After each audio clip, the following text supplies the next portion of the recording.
Okay, tumitrending ngayon ha, si Rowena Guanzon. O, natatandaan niyo pa ba ito? Ang dating COMELEC commissioner na galit kay Pangulong Bongbong Marcos. Sabay pro-China, pro-China. Pro-Duterte na pala, ano ba yun? Bakit parang napagpapalit na natin ng Duterte at China, no? Anyway, pro-Duterte daw pala itong si Rowena Guanzon. Oy, nagbabasa-basa tayo ng mga articles online, ha? Ito daw po pala pro-Duterte, kaya daw po nananahimik ito sa issue ng confidential funds. Kasi vocal ito eh. Itong si Rowena Guanzon, sobrang vocal nito sa Twitter eh. Kung kaliwat kanan maririnig mo yan eh. At saka opinionated ito eh. Napakaraming opinion nito eh. Lalo na kapag kasiraan ni PBBM eh. Aktibong-aktibo itong si Rowena Guanzon. Pero hinahanapan siya ng statement niya. Bakit nanahimik ito sa issue ng confidential funds? So, bakit tahimik daw si Guanzon pagdating sa confidential funds? Yun daw pala pro-Duterte daw. At ito, nako po, binabash na siya ng kanyang mga dating kakampi, ang mga kakamping, no? E ba, paano nag-post ito kasama si Mocha Uson, na kilala niyo naman si Mocha Uson, na solid po yan, pro-Duterte yan si Mocha Uson. At inaway yan ng mga kakamping eh. Napakatagal na inaway yan ng mga kakamping, ng mga entitled, ng mga, ano ba ito, ang ng mga pinakamagagaling na kakamping, binash ng binash itong si Mocha Uson. Dahil hindi sila natatalinuhan dito kay Mocha Uson at kung ano pang mga question nila dito kay Mocha Uson. So ngayon, ang binabash nila ngayon, ang kakampi nila na si Rowena Guanzon dahil nag-post ito kasama si Mocha Uson.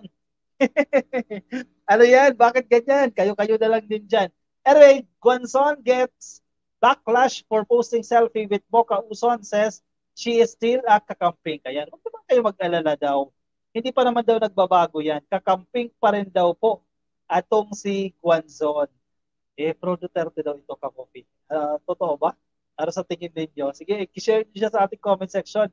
Pero during the campaign, medyo may mga tweet ito na supporting Vice President Sara Duterte, no? Kaya hindi siya pwedeng, hindi niya pwede itong i-bash si VP Sara, no? Kasi during the campaign, medyo pro ito, no?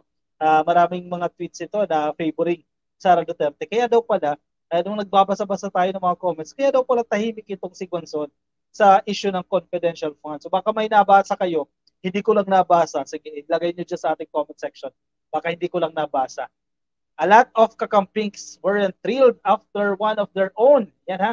Hindi po natutuwa itong maraming kakamping na ito nang makita nila itong si P3PWD party list nominee Rowena Guanzon decided to post a selfie with controversial vlogger Mocha Uson dyan po sa X o dyan po sa Twitter. Ano? Grabe naman itong mga kakamping. Binash agad ang mother nila. Guanzon uploaded the selfie on Tuesday, January 2 along with the caption, Happy New Year. Kasama rin natin si Mocha dito sa Tokyo, hashtag P3PWD. Yan po yung post niya. The backlash was almost instant with, ito may mga nagko-komento po. Sabi niya, Ma'am Weng, optics is important. Mocha Uson is a fake news peddler. She has no morals. Uy, grabe ang may mga morals. Binash na naman nila dito si Mocha Uson. Dapat yung i-bash nyo na ito si Guanzon. Bakit dadamay nyo pa si Mocha Uson? Nagpa-picture lang naman si Guanzon dyan. Wala daw pong morals. Tingnan mo naman itong mga nagko-comment na ito. Kayo na may morals. I am unfollowing Rowena Guanzon for having a screwed up set of principles ng sabi ng isang user, no?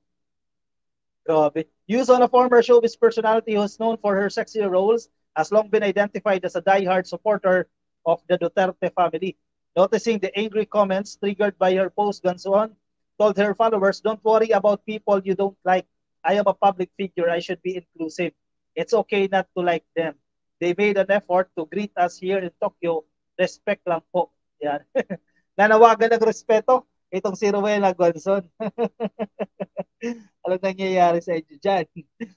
The former Commission on Elections Commissioner would later clarify in another X post Tuesday afternoon that she hasn't defected from the kakampings camp. Ayan, huwag kayo mag-alala, kakamping pa rin po siya. Hindi po ako DDS, kakamping ako, pero Pilipino po ako dito sa Tokyo. Lahat ng Pilipinong gusto mag-meet sa akin, welcome po. But this explanation wasn't enough for some netizens. So yan, hindi tinanggap ng mga close-minded, ng mga hindi naman lahat ka-coffee. Itong particular na mga netizens na ito. We get your point, pero posting this on your posting this on your social media po is a whole new different feel. Respeto lang din sa fellow kakamping ko yan. Nagkakahanapan na sila ng respeto. So, irespeto niya naman si Guanzon. Ganoon din ang panawagan ni Guanzon. Irespeto niya naman yung pagiging Pilipino niya na pagpupush niya dyan kasi nasa ibang bansa ang araw. Another ex-user, Marites, told Guanzon, palusot ka pa sira ka na sa mata ng kakampings. Hak. Ayan daw. Naku, binabash na to ni si Guanzon. Iisipin ng followers mo na okay lang ginawa ni Mocha kasi okay lang naman pala siya sa iyo. Ayun kasi, ang punto nila, bakit mo pa kasi ipopost? There were those who defended Guanzon for posting the picture with Tucson. Akala ko, dilisan nyo na kami sa himpapawid. Muntik na ako magtampo. Buti pinaliwanag nyo agad. Malusot lang yan. Ano ba to? Totoong DDS? Dinideny ko? Awa naman din, di ba? Kasi bakit nyo i-deny? Huwag nyo na ikahiyak. Kawawa naman ang idol ninyo dyan, si Guanzon. Kaya pala matindi ang bash nito kay PBBM eh. May iba palang hidden agenda. Yan ba yun? May mga iba palang secret na sinusuportahan. Para sa tingin ninyo, sige, i-comment dyan sa ating comment section. Tanong yan ha. Kasi ang mga basis lang naman natin dyan, yung mga nababasa natin online, nababasa natin sa mga tweet, sa mga post ng friends of friends nila. Marakahan ng mga pro-China, mahirap ang magkamali ulit, sabi ni Lorena Silverio. Huwag ka mag-alala, ma'am. Sa nalalapit na halalan, isa yan sa magiging konsiderasyon ng taong bayan. Kalaban nila, kakampi nila, labo-labo sila, sabi ni Biktima 147. Ayun na nga, ka-coffee, no? Duterte's matakaw sa posisyon at pro-China, sabi ni Ma'am Gemma Ligero. Kay Victoria Yarte, good evening po sa inyo. Yung pro-China, sabi ni Jennifer T. Hilda Galvez, ang bastos niya humingi ng respeto. Ano siya? Entitled? Oo nga eh. Grabe yung makabash ito kay PBBM. Hindi natin makakalimutan kung paano binanatan ni Guanzon itong si PBBM during the campaign. Di ba? Matindi yung kanyang pangbabash at pagtira dito kay PBBM during the campaign. Guangzon, Pinklawan, DDS shit yan, sabi ni Herona Ramos Gini, no? Albert Del Rosario, konti na lang ang mga dutahing DDS daw. Parehas buwaya ang mag-ama, sabi ni Bentong Vlog TV. Kakaubo naman yan. Anyway, Ma'am Cecilia Ramos, Kicho, nakikinig sa Facebook, kay Rick Pulido, happy viewing po sa inyo, kay Ming Aquino Palacio, kay Daisy Aquino, kay Ed Zone, at kay Don Beloria. Nakikinig po sa atin dyan sa Facebook. Maligayang panonood po sa inyo.